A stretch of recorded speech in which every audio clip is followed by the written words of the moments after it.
Okay, so I'm going to go through Agincourt and I'm going to play it through twice so you get both endings. Okay, so I'm going from the beginning, including the upbeat note, the anacrusis, all the way through to the first time bar, which is bar 16A, and that includes that first chord from the beginning. So that's why I go from that chord to the first complete bar. All right, then I play it again, and this time I go from the end of the third line to the second time bar and finish on that chord and then carry on to the end. So I'll do that and then we'll look at these last 4 bars.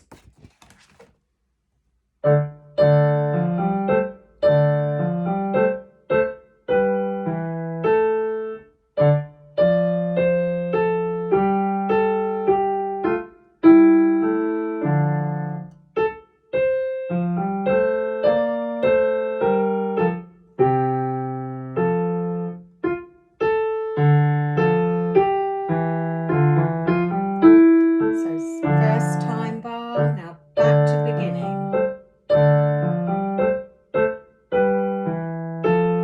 Sorry, a bit of a mess of that.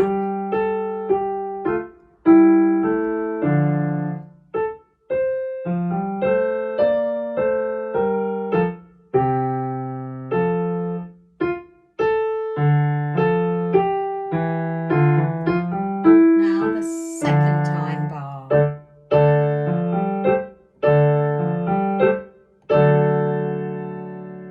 So I'll play the ending and I'll take it from the first, if you can see what I'm pointing to, but the first chord that comes under that second time bar marking there. So I'll always go from the beginning of the bar to make it clear. So the right hand ends on the D, which is a minim, 1, 2.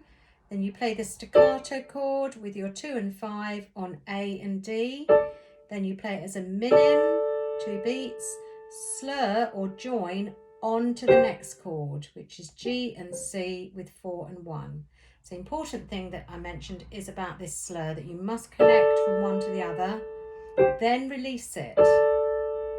Release, and then you've got the last bar, okay?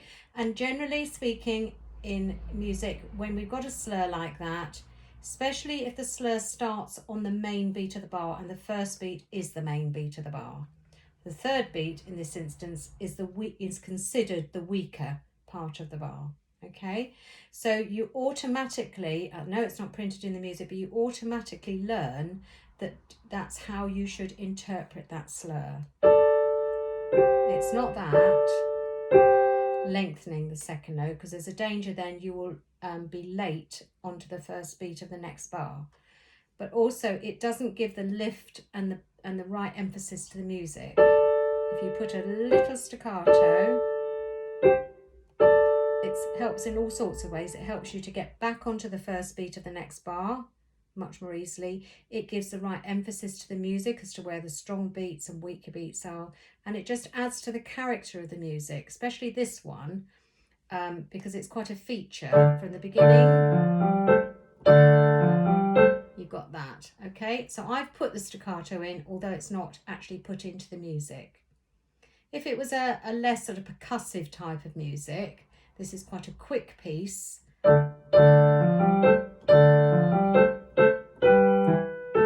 Quite goes with it to have this sort of clipped endings and bouncy sort of feel to it. But if it was a slower, more lyrical piece, I would do the same with the slurs, but I wouldn't make them quite so clipped.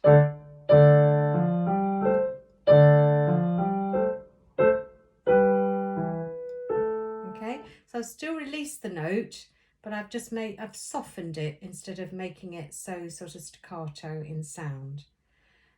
So that goes through those slurs. Then the left hand at the ending, it starts with the 2-note chord, then you've got the same as the beginning,